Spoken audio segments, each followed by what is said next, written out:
साथियों, आज की इस वीडियो में आरपीएफ एसआई और आरपीएफ कांस्टेबल के लिए एक ऐसा पूरा प्रश्न पत्र हम लोग देखने वाले हैं जो प्रश्न पत्र आपको आपके एग्जाम में डायरेक्ट देखने को मिलेगा।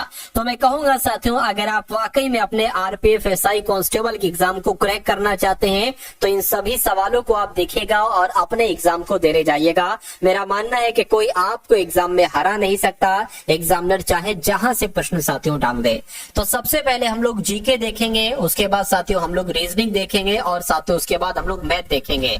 तो सभी लोग साथियों तैयार हो जाइए। अगर आपने इस रण क्षेत्र में एंट्री की है तो इस रण क्षेत्र को जीत कर जाइएगा और अधूरे से मत जाइएगा, क्योंकि अधूरा ज्ञान साथियों खतरनाक होता है। तो पहला सवाल आपकी स्क्रीन पर आ चुका है। आपसे पूछा जा रहा है कि जो सरकारी आयोग होता है इसका संबंध किससे होता है? पंचायती राज से नहीं। चुनाव आयोग की शक्तियों से इसका संबंध होता है? नहीं साथियों, इसका संबंध होता है केंद्र और राज्य के संबंधों से। तो इस प्रकार जिनका भी आंसर ऑप्शन नंबर बी के साथ है, ऑप्शन नंबर सी के साथ है, मैं कहूंगा आंसर आपका बिल्कुल करेक्ट है। उसके बाद देखिए कह रहे कि बंगाल में साथियों कब अकाल पड़ा था, यानी कि बंगाल में एक बार साथियों अकाल पड़ा था। तो कब अकाल पड़ा था? 1943 में बंगाल में अकाल पड़ा था। यह आप सभी लोगों को मालूम होना चाहिए। आंसर आपका सी के साथ जाएगा। उसके बाद देखिए कह रहे कि निम्नलिखित में से किस हिल स्टेशन को भारत का मिनी स्विट्जरलैंड कहा जाता है? क्वेश्चन बहुत आपके लिए इंपॉर्टेंट है और आपके एग्जाम में साथियों पूछा जाएगा। आप लोग ध्यान रखेंगे, खाजियार की जब हम बात करते हैं ना तो भारत का किस हिल स्टेशन को, मैं कहूंगा खाजियार हिल स्टेशन को भारत का मिनी स्विट्जरलैंड कहा जाता है। अगला सवाल आपकी स्क्रीन पर है। कह रहे कि स्वतंत्रता, समानता, बंधुत्व के आदर्श ये किस क्रांति के आदर्श वाक्य के रूप में उत्पन्न हुए हैं? तो मैं कहूंगा फ्रेंच क्रांति आपका यहाँ पर बिल्कुल सही जवाब हो जाएगा। उसके बाद देखिए विश्व का सर्वोच्च शिखर माउंट एवरेस्ट किन दो देशों की सीमा पर स्थित है? यह सवाल बहुत आपसे पूछा जाता है। तो ये तो नेपाल और तिब्बत की सीमा पर स्थित है, आपको मालूम होना चाहिए। किस देश में अगर पूछा जाए ना तो नेपाल में आपको बताना है। उसके बाद देखिए कह रहे हैं, आपसे पूछा जा रहा है कि द एज ऑफ टाइम निम्नलिखित में से किस प्रसिद्ध व्यक्ति की जीवनी है? तो ये किसकी जीवनी है? मैं कहूंगा अगर कल्पना चावला की जीवनी का नाम क्या है तो इसकी जिनकी जीवनी का नाम है द एज ऑफ टाइम। तो इस प्रकार जिनका भी आंसर ऑप्शन नंबर बी है, मैं कहूंगा बिल्कुल करेक्ट आपका आंसर है। साथियों अगर आप देखिए वाकई में अपने एग्जाम को क्लियर करना चाहते हैं तो आपके लिए साथियों एक पीडीएफ तैयार की गई है। ये पीडीएफ साथियों जस्ट एग्जाम से पहले तैयार की जाती है और आपके एग्जाम को क्रैक कराने में बहुत मददगार साबित है। क्या साथियों इस पीडीएफ में है, मैं आपको बता देता हूं। देखिए इसमें आपको साथियों 10 मॉडल पेपर दिए जा रहे हैं। क्या दिए जा रहे हैं?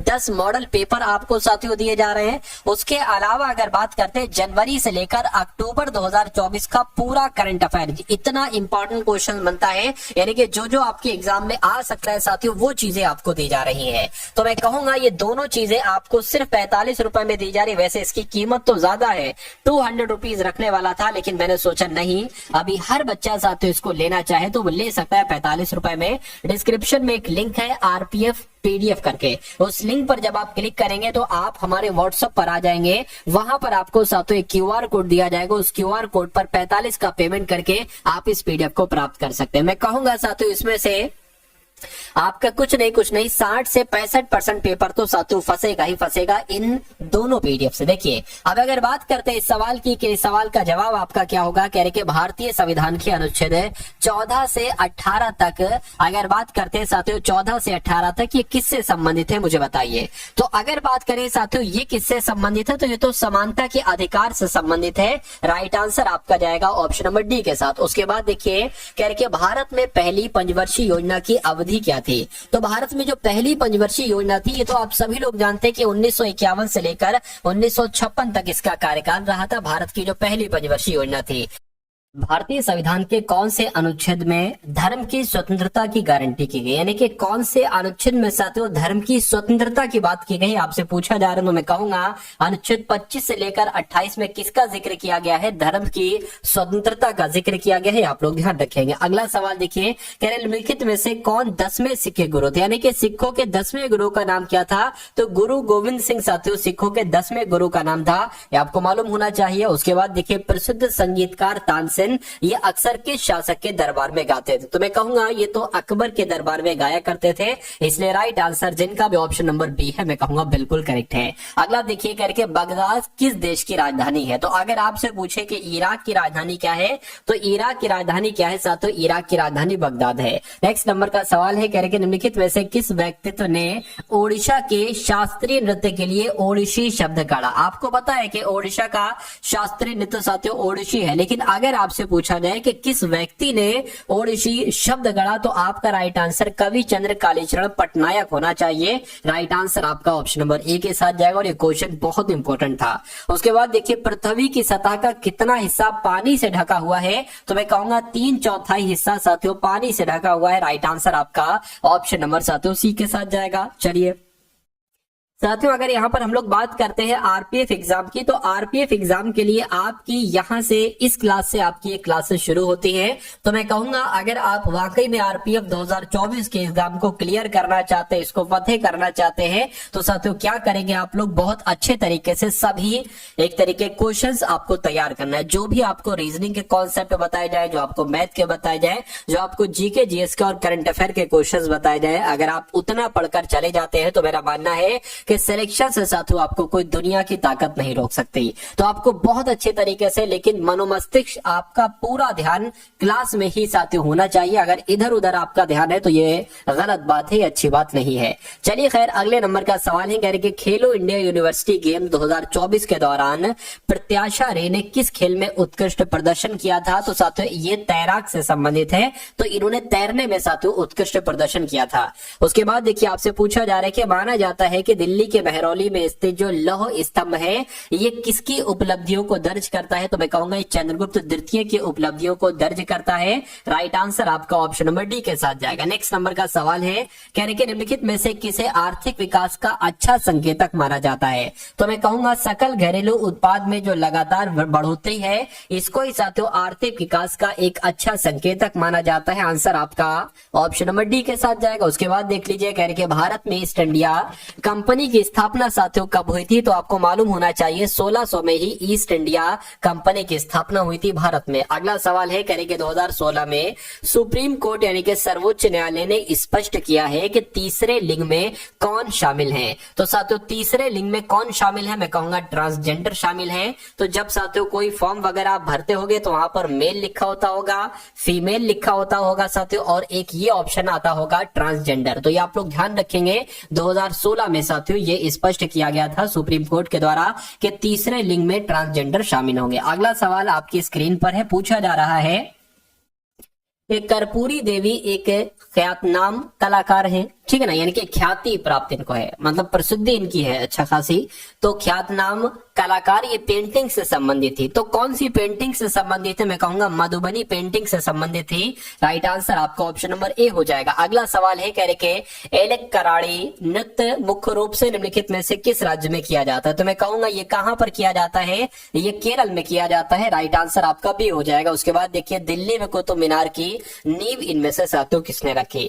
तो अगर नींव की बात करें तो कुतुबुद्दीन ऐबक ने साथियों इसकी नींव रखी थी। किसके द्वारा? कुतुबुद्दीन ऐबक के द्वारा इसकी नींव रखी गई थी। उसके बाद देखिए अगला सवाल है, कहा जा रहा है यहां पर आपसे एपीजे अब्दुल कलाम के द्वारा इनमें से कौन सी पुस्तक लिखी गई थी, मुझे बताइए। तो अगर बात करते हैं साथियों यहाँ पर कौन सी पुस्तक लिखी गई थी, फटाफट आप लोग यहाँ पर बता दीजिए। तो अगर बात करते हैं turning points a journey through challenges, ये पुस्तक किसके द्वारा लिखित है? मैं कहूंगा एपीजे अब्दुल कलाम के द्वारा लिखित है। निम्नलिखित में से कौन सा जापान की मुद्रा का नाम है? देखिए आपसे डायरेक्टली ये पूछा जा रहा है कि जापान की मुद्रा आप लोग बता दीजिए। तो येन अगर आपका जवाब है तो मैं कहूंगा आपका जवाब यहाँ पर बिल्कुल करेक्ट हो जाएगा, क्योंकि जापान की मुद्रा ये नहीं है। चलिए भाई अब उसके बाद देख लेते हैं अगले नंबर का सवाल है कह रहे निम्नलिखित में से किस दिन को पृथ्वी दिवस के रूप में मनाया जाता है? तो 22 अप्रैल की अगर बात करें साथियों 22 अप्रैल को पृथ्वी दिवस मनाया जाता है। उसके बाद देखिए अगला सवाल कि भारत में कितने रुपए के नीचे सभी ऋणों को सूक्ष्म ऋण माना जाता है? तो यहाँ पर अगर बात करते हैं साथियों कि आपका राइट आंसर क्या होगा, चलिए तो आपका राइट आंसर यहाँ पर 1 लाख रुपए के साथ जाएगा, क्योंकि भारत में 1 लाख रुपए से नीचे सभी ऋणों को सूक्ष्म ऋण माना जाता है। ये क्वेश्चन बहुत इंपॉर्टेंट है और आपके एग्जाम में आएगा। चलिए अब उसके बाद देख लीजिए अगले नंबर का सवाल है आपसे पूछा जा रहा है कि नुआखाई एक फसल उत्सव है। बिल्कुल, भारत में मुख्य रूप से निम्नलिखित में से किस राज्य में मनाया जाता है? तो जो नुआखाई उत्सव है ना, जो फसल का एक तरीके से उत्सव है, तो ये तो साथियों ओडिशा में मनाया जाता है, इसलिए राइट आंसर डी हो जाएगा। हिंदुस्तान पेट्रोलियम कॉर्पोरेशन लिमिटेड का मुख्यालय कहां पर स्थित है? तो इसका मुख्यालय कहां पर स्थित है साथियों? मैं कहूंगा इसका मुख्यालय मुंबई में स्थित है। उसके बाद देखिए, उस्ताद बिस्मिल्लाह खान निम्नलिखित में से किस वाद्य यंत्र से संबंधित थे? तो अगर बात करें साथियों, यहाँ पर शहनाई वादक थे। मैं कहूंगा बिल्कुल ये तो शहनाई वादक ही थे। यानी कि कौन शहनाई वादक थे? उस्ताद बिस्मिल्लाह खान शहनाई वादक थे। अगला सवाल है आपकी स्क्रीन पर। साथियों देखिए सवाल को और बताइए मुझे राइट आंसर आपका क्या होगा। कह रहे भारत रत्न विजेता भूपेन हजारिका निम्नलिखित में से किस क्षेत्र से संबंधित हैं? तो मैं कहूंगा ये किस क्षेत्र से साथियों संबंधित है? ये तो कलाकार है एक तरीके से, तो ये कला से संबंधित है, ये खेल से संबंधित नहीं है, राजनीति से भी नहीं है और अर्थशास्त्र से भी नहीं है। चलिए भाई, उसके बाद देखते हैं साथियों नेक्स्ट नंबर का सवाल है। कह रहे गांधी इरविन समझौता कब हुआ? तो आपको मालूम होना चाहिए गांधी इरविन समझौता साथियों कब हुआ था? 1931 में गांधी इरविन समझौता हुआ था। अगला सवाल है, कह रहे थे साथियों विंबलडन टेनिस प्रतियोगिता कौन से देश में आयोजित की जाती है? तो ये तो इंग्लैंड में होती है। क्या साथियों? ये इंग्लैंड में होती है। अगला सवाल है, कह रहे किस संस्थान ने इंडिया इनोवेशन इंडेक्स का द्वितीय संस्करण जारी किया है? तो मैं कहूंगा नीति आयोग की जब हम बात करते हैं, नीति आयोग ने ही इंडिया इनोवेशन इंडेक्स का द्वितीय संस्करण जारी किया है। अब उसके बाद देखिए, कह रहे कि फरवरी 2024 में किस मंत्रालय ने पोषण उत्सव, ये बहुत इंपॉर्टेंट क्वेश्चन है साथियों, पोषण उत्सव कार्यक्रम का आयोजन जो किया है वो किस मंत्रालय के द्वारा किया गया है? क्या महिला एवं बाल विकास मंत्रालय के द्वारा किया गया? मैं कहूंगा बिल्कुल सही, पहला पड़ा और पहला ही आपका यहाँ पर राइट आंसर हो गया। तो आप लोग ध्यान रखेंगे कि जो पोषण उत्सव कार्यक्रम है ना, ये महिला एवं बाल विकास मंत्रालय के द्वारा शुरू किया गया था। उसके बाद देखिए पूछा जा रहा है कि टेबल टेनिस के लिए जो खेल की सतह की लंबाई होती है कितने मीटर की होती है? तो ये साथियों 2.74 मीटर की होती है, लगभग 2.25 मीटर के आसपास इसको हम लोग कह सकते हैं। प्रसिद्ध कटक रूपा तारकासी ने हाल ही में भौगोलिक संकेतक जीआई टैग अर्जित किया है। यह किस भारतीय राज्य में है? तो ये केरल में है, सॉरी ओडिशा में, इसलिए राइट आंसर आपका बी के साथ जाएगा। अगला सवाल आपके स्क्रीन पर कह रहे हैं शिव समुद्रम जलप्रपात ये किस नदी पर है साथियों बताइए? तो ये तो कावेरी नदी पर। ये कहां पर है शिव समुद्रम जलप्रपात साथियों? ये कावेरी नदी पर है। अब यहाँ पर अगर साथियों हम लोग बात करें ना, अब देखिए कौन से आपके क्वेश्चन शुरू हो चुके हैं। मैं कहूंगा रीजनिंग के टॉप लेवल के क्वेश्चंस हम लोग यहाँ पर देखेंगे और बहुत अच्छे तरीके से इन सभी क्वेश्चंस को आप देखिएगा और अपनी तैयारी को आंकने की कोशिश कीजिएगा। तो पहला सवाल साथियों आपके स्क्रीन पर है, कह रहे ELECTRIC को GNGEVTKE लिखा जाता है, तो आपको बताने के NUCLEAR को क्या लिखा जा सकता है। अब यहाँ पर देखिए आपको भी पता है कि आरपीएफ के एग्जाम में 35 क्वेश्चन आएंगे साथियों रीजनिंग के, और अगर आप चाहते हैं कि आप 35 में से 35 रीजनिंग के सवाल बिल्कुल सही करें, मैं क्या कह सकता हूं, मैं ये कह सकता हूं कि अगर 35 सवालों में से 35 आप बिल्कुल सही करना चाहते हैं तो साथियों सब्सक्राइब करके बेल आइकन पर क्लिक कर लीजिए, चैनल को सब्सक्राइब कर दीजिए और जो भी क्लासेस आए आरपीएफ की मैं कहूंगा उसको अगर आप तैयार कर लेंगे तो ये समझ लीजिए रीजनिंग के सभी, कम से कम रीजनिंग की तो मैं आपसे साथियों क्या गारंटी ले सकता हूं कि रीजनिंग के सभी कॉन्सेप्ट, क्या एक सिंगल नहीं छूटेगा, सभी कॉन्सेप्ट इन्हीं क्लासेस से आप लोग साथियों देखेंगे। और मैं आपको जीके जीएस करंट अफेयर में भी इतना मजबूत कर दूंगा कि आपका पासिंग भरे के क्वेश्चंस आपके बिल्कुल सही हो जाए। मैथ में भी बहुत अच्छा स्कोर लाकर मैं आपको दिखाऊंगा, ठीक है ना। यानी कि आपका स्कोर अच्छा आएगा ये आप खुद देखेंगे, लेकिन आपको बस डेली जब तक आपका एग्जाम नहीं हो रहा है ना, तो आपको साथियों पढ़ाई करते जाना है, पढ़ाई करते जाना है, बस ये काम आप लोग करेंगे। चलिए खैर, अब यहाँ पर अगर हम लोग बात करें साथियों इस सवाल की, देखिए ये ई से साथियों जी हो गया यानी कि 2 बड़ा है, ठीक, एल से साथियों एन हुआ है यानी कि 2 बड़ा है, ई से साथियों फिर जी हुआ है 2 बड़ा, तो यहाँ पर तो मुझे लग रहा है 2 बढ़ रहा है, तो यहाँ पर भी हम 2 बढ़ा देंगे। तो एन में साथियों जब हम 2 बढ़ाएंगे तो कितना आ जाएगा, पी आ जाएगा, यू में 2 बढ़ाएंगे डब्ल्यू आ जाएगा, सी में 2 बढ़ाएंगे साथियों ई आ जाएगा, और एल में 2 बढ़ाएंगे ना साथियों तो क्या 12 13 14 यानी कि एन आ जाएगा। उसके बाद साथियों ई में 2 बढ़ाएंगे जी आ जाएगा, ए में 2 बढ़ाएंगे सी आ जाएगा, आर में 2 बढ़ाएंगे, ठीक है। तो ऐसा कहां पर लिखा हुआ है, PWENGCT कहां पर लिखा हुआ, मैं कहूंगा ऑप्शन नंबर बी में लिखा हुआ है। तो इस प्रकार जिनका भी आंसर ऑप्शन नंबर ए के साथ है, मैं कहूंगा ए में लिखा हुआ था साथियों, बी में नहीं। अब उसके बाद देखिए अगले नंबर का सवाल है जो कि बहुत इंपॉर्टेंट है। कहा जा रहा है कि इन लेटर्स की मदद से ये लेटर्स बनाए गए हैं, उसी प्रकार इन लेटर्स की मदद से ये लेटर्स बनाए गए हैं। तो आपको ये बताना है कि इन लेटर्स की मदद से कौन कौन से लेटर्स बनाए जाएंगे। चलिए, अच्छा देखिए, मुझे इन सभी लेटर्स पर जब मैंने नजर मारी ना, तो मुझे इतना मालूम पड़ा कि भैया जो इसमें लेटर्स है ना, वही अल्फाबेट्स, वही लेटर यहां पर है। तो फिर उसके बाद मैंने देखा भाई यहाँ पर जो लेटर्स है लगभग वही लेटर्स यहाँ पर, केवल क्रम गलत है। क्रम अब कैसे यहाँ पर है ये एक बार मैं आपको समझाने की कोशिश करता हूँ। TERMI, क्या MINANATOR।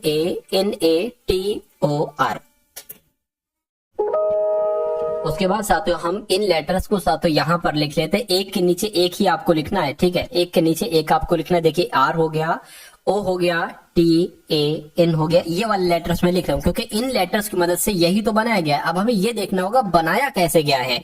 तो TAN हो गया, उसके बाद TER, क्या साथियों, TERMI हो गया। अब आपको यहां पर देखना है साथियों कि आखिर ये कैसे बनाया, मैं बताने की कोशिश करूंगा। देखिए यहां पर ये जो T है ना, T, ये साथियों ये T यहां पर पहुंच जाता है, ये यहां पर पहुंच गया। उसके बाद साथियों ये E यहां पर पहुंच गया और ये R साथियों यहां पहुंच गया, ये वाला M यहां पहुंच गया, ये वाला I यहां पर पहुंच गया। अब अगर बात करते हैं, ये N यहां आ गया, ये A यहां आ गया, ये T यहां आ गया, ये O यहां आ गया, ये R यहां आ गया। इतनी बात क्लियर है, यानी कि लॉजिक आप साथियों पहचान चुके हैं। अगर पहचान चुके हैं तो बहुत अच्छी बात है। अब इसको साथियों लिख लीजिए, क्या लिखा हुआ है, AVENGERS,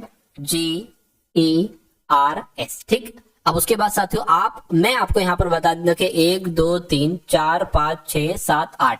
अब आपको करना साथियों ये है, करना कुछ नहीं है ज्यादा, आपको देखना है कहां से चेंज हुआ था, कहां से चेंज हुआ था। मैंने ये वाला T रखा था और यहां पर यानी कि 1 2 3 4 5, तो 1 2 3 4 5, ठीक है ना। अच्छा यहाँ पर कम है, यहाँ पर कितने साथियों कम है, तो मैं कहूंगा अगर बात करते हैं साथियों यहाँ पर, ठीक, 1 2 3 4, यहां से देखिए ये A यहां पर आ जाएगी, ये A यहां आ गया, तो ये E यहां पर आ जाएगा, सॉरी V आज यहां पर आ जाएगा, ठीक है, V आपका यहां पर आ गया, फिर आपका E आ जाएगा, क्योंकि आधे से करना है, क्योंकि 1 2 3 4 5 6 7 8 9 10 लेटर है ना, तो ये आधे से किया गया। ये देखिए ये यहां पर आधे हो गए, T, ठीक। तो हम भी आधे से करेंगे, इसमें 8 है तो हम 4 के बाद से करेंगे। अब यहाँ पर E आ गया, अब यहाँ पर N आ जाएगा, उसी प्रकार क्या किया गया था। अब यहाँ पर अगर बात करें साथियों, ये S कहां पर आ जाएगा, एक काम करो, ये G आपका यहाँ पर आ जाएगा, E आपका यहाँ पर आ जाएगा और R यहाँ पर आ जाएगा, S यहाँ पर आ जाएगा। अब आपको देखना है ऐसा कौन से ऑप्शन में लिखा हुआ है, SREGAAVEN, तो मैं कहूंगा ऐसा तो ऑप्शन नंबर B में लिखा हुआ है, और जिनका भी आंसर यहाँ पर ऑप्शन नंबर B के साथ है, बिल्कुल करेक्ट भाई, बहुत बढ़िया, वेरी गुड क्लास। साथियों जो आपके आरपीएफ में कॉन्सेप्ट पूछे जाएंगे उन सभी कॉन्सेप्ट को मैं आपके लिए लेकर आया हूं, यानी कि पूरी तरीके से पूरे सिलेबस का खात्मा करेंगे। बस आप थोड़ा सा मुझे समय दे दीजिए, मैं सब कुछ आपका तैयार करवा दूंगा जो आपके एग्जाम में आएगा। देखिए कहने के एक ही पासे के 3 अलग अलग स्थितियां दर्शाई गई हैं, बिल्कुल एक पासे की 3 अलग अलग स्थितियां हैं। ये एक दर्शाने वाले फलक के विपरीत फलक पर संख्या क्या होगी, कभी भी ऐसा सवाल है। देखिए कहने के ये जो है ना, ये एक, इसके विपरीत क्या होगी, विपरीत इसका ये होगा, ये 6 नहीं, जो 6 के उधर वाली साइड है वो, ठीक है। तो मैं इतना कह सकता हूं कि 1 का विपरीत 6 नहीं हो सकता, 3 नहीं हो सकता, 1 का विपरीत 6 नहीं हो सकता, 3 नहीं हो सकता। यहां देखिए 1 यहां पर है, 1 का विपरीत 2 4 नहीं हो सकता, 2 नहीं हो सकता, 4 नहीं हो सकता, 1 का विपरीत साथियों 3 भी नहीं हो सकता, तो मैं कहूंगा 3 भी नहीं हो सकता। तो अब बचा क्या है साथियों, देखिए 1 तो ये खुद है, 2 भी हो गया, 3 भी हो गया, 4 भी हो गया, अच्छा 3 भी हो गया, 4 6 भी हो गया, तो मैं कहूंगा केवल 5 बचा है। तो मैं कहूंगा कि 1 का विपरीत 5 ही होगा, इसलिए जिनका भी आंसर ऑप्शन नंबर B के साथ है, मैं कहूंगा आंसर आपका बिल्कुल करेक्ट है। अगला सवाल आपके स्क्रीन पर है, यहां पर देखिए साथियों सवाल क्या है, जब हम बात करते हैं ना, तो जैसे कि साथियों एक कॉन्सेप्ट बनता है, ये क्वेश्चन आपसे पूछा जाता है, कहा जाता है कि भाई इसको जैसे अंग्रेजी के डिक्शनरी में लिखा होता है ना, वैसे आपको यहाँ पर लगाना है। तो सबसे पहला कौन सा आएगा, IN यहाँ है, IN यहाँ है, IN यहाँ है, IN यहाँ है, IN यहाँ है।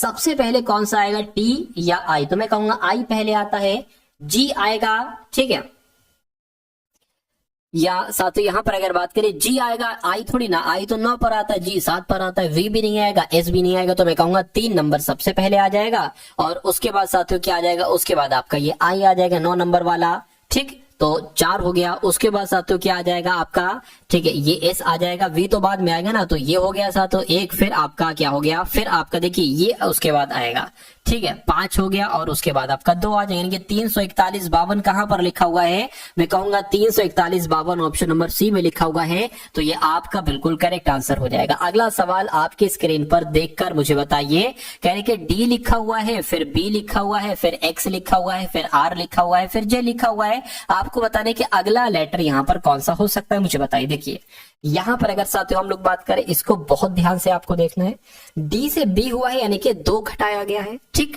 कितना घटाया गया है साथियों, 2 घटाया गया है। अगर हम साथियों आर से जे की बात करते हैं तो यहां पर कितना घटाया गया, ये 18 पर होता है, ये 10 पर होता है, साफ साफ यहां पर साथियों 8 घटाया गया है। अब हम यहां पर अगर बात करें, एक्स होता है साथियों 24 पर और आर होता है 18 पर, यानी कि 24 पर 18 पर तो कितना घटाया गया, 6 घटाया गया है, बिल्कुल 6 घटाया गया है। अब यहां पर अगर हम बात करें तो यहां पर 2 6 8 तो यहां पर 4 ही तो आएगा। अब 4 कैसे आएगा साथियों, ये माइनस हुआ है, जैसे कि 20 से जब माइनस करा ना आपने, तो ए आएगा, उसके बाद जेड आएगा, उसके बाद वाई आएगा और उसके बाद साथियों आपका एक्स आएगा। तो 4 माइनस किया गया इसलिए 4 लिखा है। यानी कि डी में 2 माइनस किया, बी आ गया, बी में 4 माइनस किया, एक्स आ गया, एक्स में 6 माइनस किया, आर आ गया, आर में 8 माइनस किया, जे आ गया। अब जे में 10 माइनस करेंगे तो साथियों जे खुद ऑलरेडी 10 पर होता है, तो जब इसमें 10 माइनस करोगे तो यहां पर साथियों जेड आ जाएगा, यानी कि 26 वाला लेटर आ जाएगा। तो जेड आपका बिल्कुल करेक्ट आंसर हो जाएगा। जिनका भी ऑप्शन नंबर सी आंसर है, मैं कहूंगा आंसर आपका बिल्कुल करेक्ट हो जाता है। साथियों अभी तो मैथ के क्वेश्चंस भी आपके सामने से गुजरेंगे, ऐसे ऐसे मैथ के क्वेश्चन जो साथियों आप अपने एग्जाम में डायरेक्ट देखेंगे। यानी कि 26 29 है तो 29 लिख लिया, 65 है 65 लिख लिया, 95 आ गया और उसके बाद 119 आ गया, यानी कि उसके बाद कौन सा नंबर आएगा, और उसके बाद 149 ही आना चाहिए और उसके बाद 155 ही आना चाहिए। इतनी चीजें साथियों आपसे यहाँ पर कही गई हैं। मैं कहूंगा 29 से 65 हुआ है तो मेरे हिसाब से 36 यहाँ पर बड़ा है, ठीक, 36 यहाँ पर बड़ा है। 65 से 95 में तो 30 बड़ा है, 95 से 119 हुआ है साथियों तो कितना बड़ा है, 24 बड़ा है यहाँ पर। तो अब कितना बढ़ेगा ये आपको बता दें। देखिए एक बार यहां पर अगर हम लोग बात करें, 149 से 55 हुआ है, तो 149 से अगर 55 करें तो 6 माइनस हुआ है, ठीक है, सॉरी कितना बड़ा है, 6 प्लस हुआ है। अब यहां पर देखिए 36 30 24 ये 6 सब में घट रहा है, तो यहां पर अगर हम 6 घटाएंगे तो यहां पर 18 आ जाना चाहिए। यानी कि 29 में 36 प्लस किया तो 65 आया, 65 में 30 बढ़ाया तो 95, 95 में 24 बढ़ाया तो 119 है, 119 में 18 बढ़ाएंगे तो कितना आ जाएगा साथियों, 8 8 16 और 1 17, मतलब 9 और कितना 8 कितना और 17, हासिल का 1 लग जाएगा, 3 आ गया, यानी कि 137 आ जाएगा, ठीक। तो 137, अच्छा भाई ऑप्शन में भी, तो ऑप्शन आपका राइट आंसर हो जाएगा। लेकिन अगर यहां पर हम बात करते हैं, क्या हम बात करते हैं कि अगर देखिए 36 30 24 18, अब उसके बाद यहां पर 12 आ जाना चाहिए, तो क्या साथियों 137 में 12 प्लस करने पर 149 आता है। अगर 149 आता है तो मैं कहूंगा हमारा लॉजिक यहाँ पर बिल्कुल सही लगा और मैं कहूंगा बिल्कुल 49 ही आता है। तो इस प्रकार जिनका जिनका आंसर यहाँ पर ऑप्शन नंबर ए के साथ था, मैं कहूंगा आंसर आपका यहाँ पर बिल्कुल करेक्ट हो जाएगा। चलिए भाई उसके बाद देखिए ये भी अच्छा क्वेश्चन है, शानदार क्वेश्चन है, आपके एग्जाम में आने वाला क्वेश्चन है। देखिए साथियों यहाँ पर क्या कहा जा रहा है कि 6 छात्र हैं, एक गोलाकार मेज के चारों ओर केंद्र की ओर मुख करके बैठे हैं। तो कितने छात्र हैं साथियों, 6 छात्र हैं, 1 2 3 4 5 और 6 छात्र हो गए। यानी कि जेम्स पीटर के दाएं से दूसरे स्थान पर है। तो साथियों अगर मान लीजिए हम पीटर यहां पर बना लेते हैं, कह रहे पीटर के दाएं से दूसरे स्थान पर कौन है, जेम्स है, यानी कि जेम्स यहां पर बैठ जाएगा।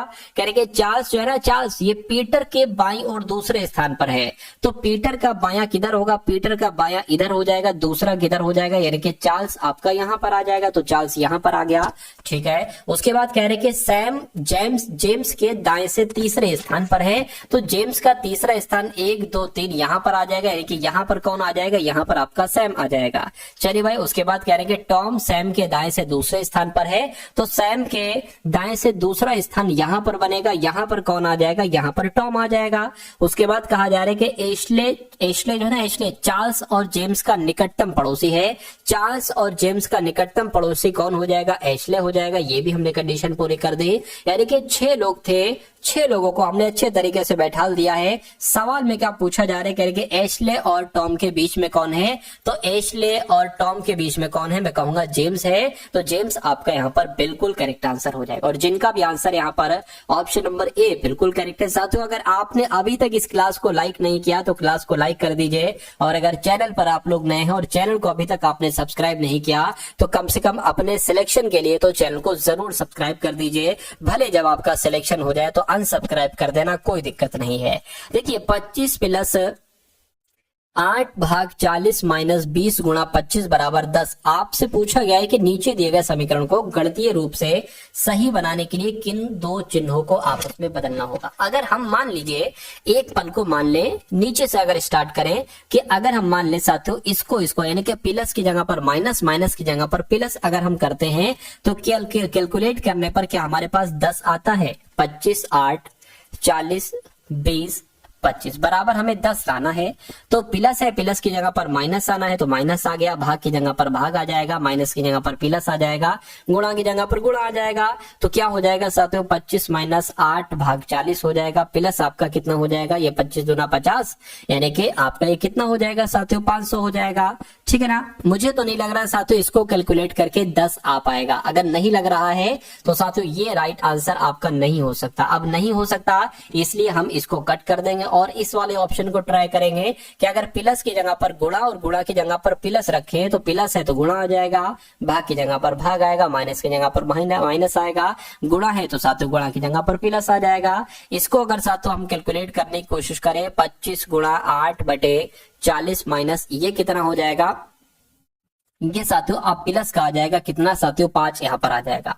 ठीक है। अब 5 पंजे 25 हो जाएगा, 5 अट्ठे 40 हो जाएगा, 8 से 8 आपका कैंसिल हो जाएगा, यानी कि 5 प्लस 5 बराबर कितना हो जाएगा 10 आ जाएगा। तो इसको कैलकुलेट करके 10 आया, यानी कि 10 बराबर 10 आ गया, हमारा बिल्कुल कैलकुलेट हो गया, सॉल्व हो गया, यानी कि राइट आंसर हम कह सकते हैं कि हमारा right answer option number C के साथ ही जाएगा। अगला सवाल है आपके स्क्रीन पर साथियों, कथन और निष्कर्ष वाला ये सवाल है। कैसा सवाल है साथियों, कथन और निष्कर्ष वाला सवाल है, बहुत इंपॉर्टेंट है।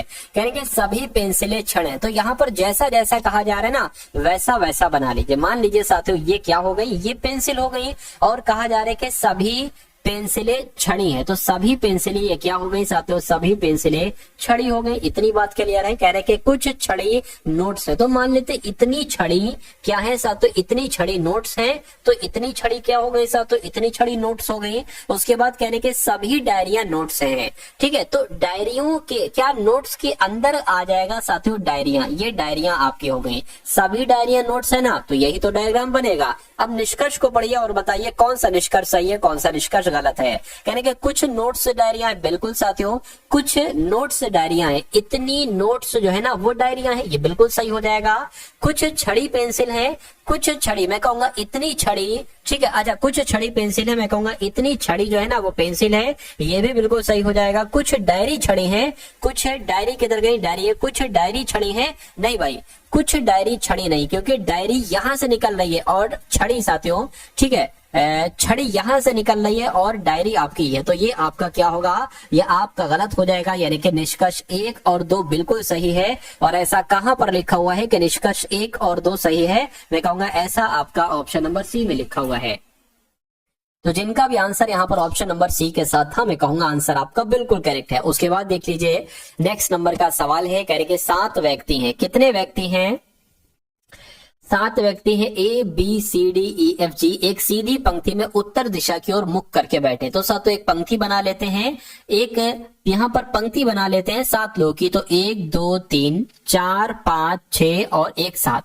यानी कि A बाएं से दूसरे स्थान पर, यानी कि अगर इधर से देखें तो A बाएं से दूसरे स्थान पर, यानी कि A यहाँ पर होगा, बिल्कुल होगा। उसके बाद कहा जा रहा है कि A और C के बीच में केवल 2 व्यक्ति बैठे हैं, तो A और C, तो C यहाँ पर बैठेगी तभी तो है भाई, A और C के बीच में केवल 2 व्यक्ति बैठे हैं। ठीक है, इतनी बात क्लियर हो गई। कहेंगे D और F के बीच में केवल 3 व्यक्ति बैठे हैं, D और F के बीच में। देखिए अगर मान लीजिए हम D को अगर यहां पर बैठाते हैं तो 1 2 3 लोगों को छोड़कर हमें F को यहां पर बैठाना पड़ेगा, लेकिन ऑलरेडी यहां पर कोई बैठा हुआ है। अगर हम यहां पर बैठाते तो 1 2 3 तब भी नहीं हो पाएगा। मैं कहूंगा साथियों यहां पर हमें, ठीक है ना, डी को बैठाना होगा, यहाँ पर एफ को बैठाना होगा। ठीक है, कहने के साथियों डी और एफ के बीच में केवल 3 व्यक्ति, 1 2 3, बिल्कुल 3 व्यक्ति। अच्छा, हो ये भी सकता था कि एफ यहां पर बैठता, डी यहां पर बैठता। हमने पहले ये कर लिया, डी यहां पर बैठा दिया, एफ यहां पर बैठा दिया। अगर सब कुछ सही चलता रहा तो ठीक है, आंसर मिल जाएगा। लेकिन थोड़ी सी भी अगर गड़बड़ी आपको लगती है तो साथियों फिर डी यहां पर बैठेगा और एफ यहां पर बैठेगा। देखिए, कह रहे कि डी ए का निकटतम पड़ोसी डी है, बिल्कुल। अच्छा, यहां से अब ये बात क्लियर हो जाती है कि डी यहां पर ही बैठेगा, डी यहां पर नहीं बैठेगा। उसके बाद कह रहे कि बी डी का निकटतम पड़ोसी है, ये लिखा हुआ है कि बी जो है ना, बी ये डी का निकटतम पड़ोसी, यानी कि बी यहां पर बैठेगा। ठीक है, तो अब बचा कौन सा? तो एफ के ठीक बाएं कौन है, एफ के बाएं कौन है? अच्छा, यहां पर आपसे पूछा जा रहा है कि यहां पर कौन बैठा है। फिर से शुरू से एक बार सवाल को पढ़िए। देखिए, ए बाएं से दूसरे स्थान पर है, ए बाएं से दूसरे स्थान पर, ए और सी के बीच केवल 2 व्यक्ति बैठे हैं, ए और सी के बीच केवल 2 व्यक्ति बैठे हैं, डी और एफ के बीच में केवल 3 व्यक्ति हैं, डी और एफ के बीच में केवल 3 व्यक्ति हैं, बिल्कुल। कहने कि ए का निकटतम पड़ोसी है डी, ए का निकटतम पड़ोसी है डी, बिल्कुल।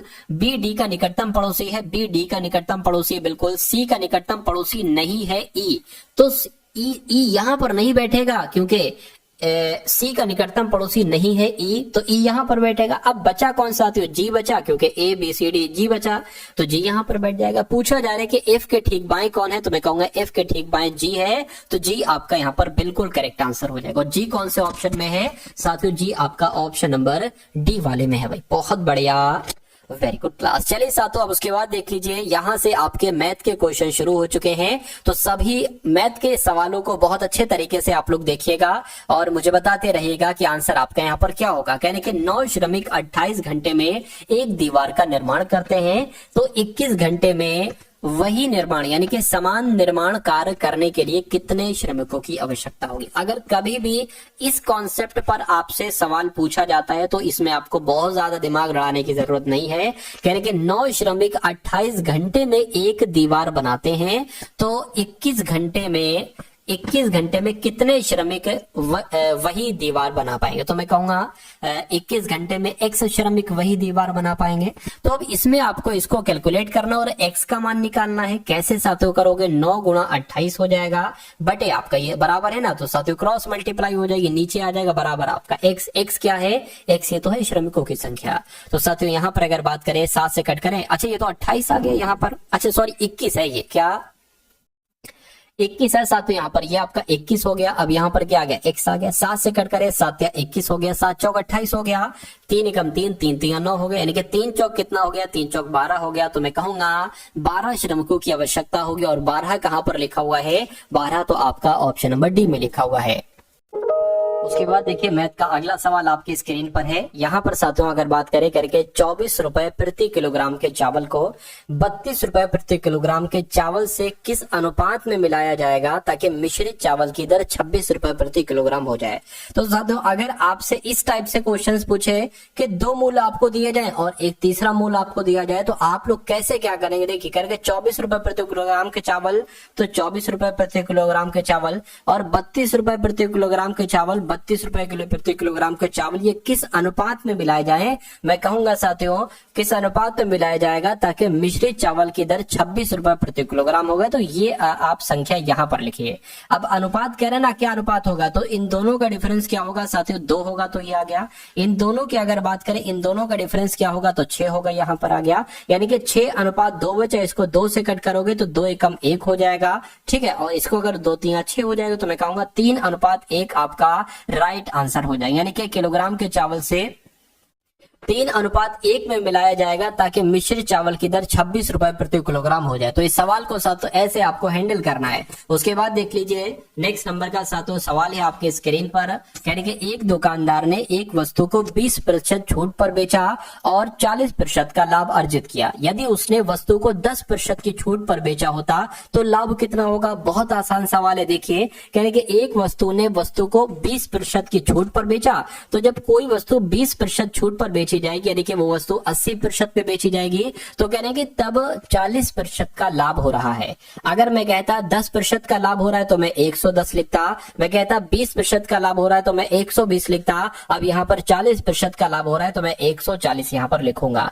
तो जब उसने 20% की छूट पर बेचा तो उसको 40% का लाभ हुआ, यानी कि 140 रुपए में वो वस्तु गई।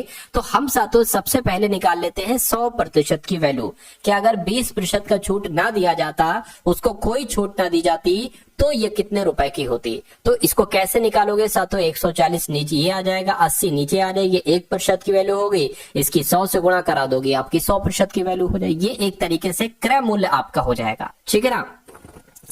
चलिए तो इसको अगर सॉल्व करते हैं तो साथियों कितना आ जाएगा, 20 चौक और 20 पंजे हो गया, 4 से कट करते हैं तो 4 तियां 12, 4 पंजे 20, यानी कि 35 पंजे कितना हो जाएगा, मैं कहूंगा 5 पंजे 25, 5 तियां 15, 17, यानी कि 175 हो जाएगा। 175 हो गया। तो कह रहे कि अगर उसने उस वस्तु को 10% की छूट पर बेचा होता, यानी कि अगर इसको 10% की छूट पर हम बेचे तो इसको इसको 90% में बेचेंगे। अब साथियों यहाँ पर आप कैलकुलेट करिए कैसे क्या होगा, 0 से 0 कैंसिल हो गया, 5 दूना 10, 5 तियां 15, 5 पंजे 25 हो जाएगा। इसको और अगर साथियों कट करें तो ये साथियों 4.5 यहाँ पर आ जाएगा। तो अब आप क्या करिए, 35 की गुणा 4.5 से कर लीजिए, ठीक है। 5 पंजे 25 हो जाएगा, 5 तियां 15 और 2 17 हो जाएगा, ठीक। और ये आपका कितना हो जाएगा, 4 पंजे 20 आपका हो गया, ठीक है। 4 तियां 12, 13, 14, यानी कि 140 आ गया, ये 5 आ गया, ये 7 आ गया, ये 5 आ गया, ये 1 आ गया, यानी कि साथियों 157.5 आया। पॉइंट लगा था ना यहाँ पर, तो इसलिए साथियों यहाँ पर हमें पॉइंट लगाना पड़ेगा, यानी कि 157.5 रुपए की वो वस्तु बिकी थी कितने की, वो 100 रुपए की वस्तु थी, 157.5 रुपए की वस्तु बिकी है। तो साफ साफ आपको लाभ नजर आ रहा है कि 57.5% का लाभ हुआ है। और ऐसा कहां पर लिखा हुआ है, ऐसा ऑप्शन नंबर सी में लिखा हुआ है। नेक्स्ट नंबर का सवाल है आपके स्क्रीन पर, 13 संख्याओं का औसत 22 है, ठीक है। तो यहाँ पर साथियों 13 संख्याओं का औसत कितना बताया गया है, 22 बताया गया। तो अगर मैं आपसे पूछूं कि 13 संख्याओं का योग कितना बनेगा, तो आपको 13 संख्याओं की गुणा 22 से कराना पड़ेगी। कितना हो जाएगा साथियों, 13 दूना 26, 13 दूना 26 हो गया, 6 आ गया, 8 आ गया, 2 आ गया, यानी कि मैं कह सकता हूं साथियों कि 13 संख्याओं का योग कितना हो जाएगा, 286 हो जाएगा। अब कहने कि यदि प्रत्येक संख्या को अगर 3 से गुणा किया जाए तो नया औसत तो वो तो बात की बात है, तो योग कितना बनेगा। जैसे कि ये संख्याओं का योग है, अगर देखिए अगर प्रत्येक संख्या की आप 3 से गुणा कराओ, या इस योग की आप 286 की गुणा साथियों अगर आप 3 से कराओ तो बात एक ही है। तो मैं कहूंगा साथियों अभी हमें संख्याएं तो 13 की 13 पता नहीं है, तो क्या करेंगे, तो हम योग से साथियों करा लेंगे, वही बात आ जाएगी। तो अगर 286 के 3 से गुणा कराते हैं, 6 तियां 18 हो गया, 8 तियां 24 और आपका एक 25 हो गया, 3 दूना 6, 7, 8 आ गया, यानी कि 858 आ गया है अगर प्रत्येक संख्या को 3 से गुणा करा। यहाँ पर जो 13 संख्या ना, प्रत्येक संख्या को अगर 3 से गुणा कराया जाए तो हमने टोटल की 3 से गुणा कर दी, 858 आ गया। तो अब नया औसत आपसे पूछा जा रहा है, योगफल आपका ये निकला। संख्याएं टोटल कितनी थी, 13 थी, तो साथियों 13 आपका यहाँ पर आ जाएगा। इतनी बात क्लियर है, क्लियर है। 13 पंजे 65, 13 छंग आपका 78 हो जाएगा, ठीक। कितना निकलेगा, 7 इधर चला गया, 78, 13 छंग 78 हो गया, यानी कि 66 आपका यहाँ पर नया औसत निकलेगा। और ये आपका साथियों बिल्कुल करेक्ट आंसर हो जाएगा। उसके बाद देख लीजिए नेक्स्ट नंबर का सवाल है आपकी स्क्रीन पर, देखिए सवाल को और मुझे बताइए कि आपका राइट आंसर यहाँ पर क्या होगा।